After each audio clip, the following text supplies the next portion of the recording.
ஒரத்தநாடு தொகுதியில் கடந்த தேர்தலை விட அதிக வாக்குகள் வித்தியாசத்தில் திமுக வேட்பாளர் வைத்தியலிங்கம் வெற்றி பெற்றார். இவர் ஒரத்தநாடு தொகுதியில் தொடர்ந்து இரண்டாவது முறையாக வெற்றி பெற்றார். தஞ்சை மாவட்டம் ஒரத்தநாடு தொகுதி அதிமுக கோட்டையாகவே இருந்து வந்துள்ளது. கடந்த 1967 முதல் 2021 வரை நடந்த 14 சட்டசபை தேர்தலில் 8 முறை அதிமுகவும் 6 முறை திமுகவும் வெற்றி பெற்றுள்ளன.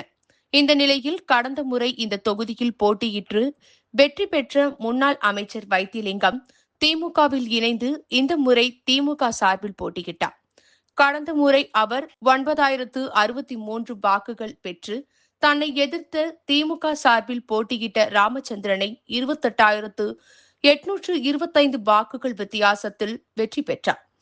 இந்த முறை திமுக சார்பில் போட்டியிட்ட வைத்தியலிங்கம் தன்னை எதிர்த்து போட்டியிட்ட தவேக வேட்பாளர் அரவிந்தை விட 35,028 வாக்குகள் அதிகம் பெற்று வெற்றி பெற்றுள்ளார். அதிமுக கடந்த தேர்தலில் முதல் இடத்தை பிடித்துள்ள நிலையில் தற்போது 3வது இடத்திற்கு சென்றுள்ளது. வைத்தியலிங்கம் கடந்த முறை 28,825 வாக்குகள் வித்தியாசத்தில் வெற்றி பெற்ற நிலையில் தற்போது அதைவிட கூடுதலாக 6,203 வாக்குகள் வித்தியாசத்தில் வெற்றி பெற்றுள்ளார். தவேக, அதிமுக வேட்பாளர்களை தவிர நாம் தமிழர் கட்சி வேட்பாளர் உள்பட 6 பேரும் டெபாசிட் இழந்தனர்.